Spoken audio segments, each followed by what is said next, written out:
Hi hello అందరికీ మేము ఇక్కడ గుడికి బయలుదేరిపోయామన్నమాట. దిగి చూస్తే ఏముందండి ఇంతమంది జనాలు అసలు ఫుల్ రష్ ఉంది. ఇక్కడ మన మల్లారెడ్డి గారు వచ్చారనమాట. సింపుల్‌గా వచ్చెళ్లారు. హాఫ్ అన్ అవర్ ఉన్నారో లేదో. అసలు ఎంత సింపుల్‌గా అసలు ఏ బాడీ గార్డ్స్ లేకుండా ఇక్కడ బోనం ఎత్తుకున్నారు కదా! ఆ అంకుల్ అనమాట ఇప్పుడు రంగం ఎక్కేది.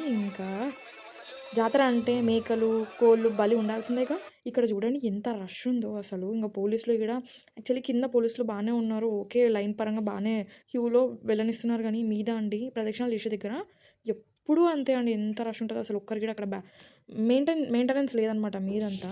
కాకపోతే చాలా జరిగింది. ఇప్పుడు ప్రదక్షిణాలు చేసేసినాం. చేసిన తర్వాతకి అక్కడ బోనం సమర్పించి, కొబ్బరికాయ కొట్టేసి, అమ్మవారి దగ్గరికెళ్ళడమే మొక్కోవడమే. ఇక్కడ ఏమైంది తెలుసా అండి? ఇక్కడ నేను కొబ్బరికాయ కొట్టే దగ్గర, కొబ్బరికాయ కొట్టి అక్కడ చెంబులో వాటర్ పోసే లోపే ఎవరో తీసుకొని తాగేసినారు. అసలు అట్లా ఎట్లా చేస్తారండి?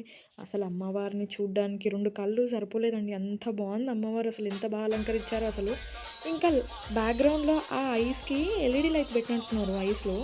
ఎంత బాగా అనిపించిందో. అసలు చూడండి అమ్మవారు ఎంత బాగుందో.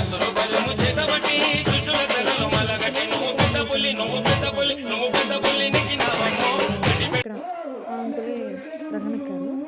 కొద్దిసేపు అక్కడే ఉండి స్టార్ట్ అయిపోయామనమాట ఇంటికి. ఆల్మోస్ట్ 2:30 అయిపోయింది. మేము ఎప్పుడైనా సరే అండి బోనాలు ఎక్కియడం, బోనాల పండుగ అంటేనే మిట్ట మధ్యాహ్నం తీసుకెళ్తాం. అదేందో అండి ఆ టైం అలా కలిసొస్తదేమో. ఇక్కడ లేట్ అయిపోయింది. లంచ్ చేసేసాము.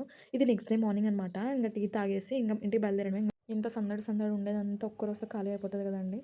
ఇక్కడ నాకు మా వదినకంటూ ఇవన్నీ సర్దేసిందనమాట.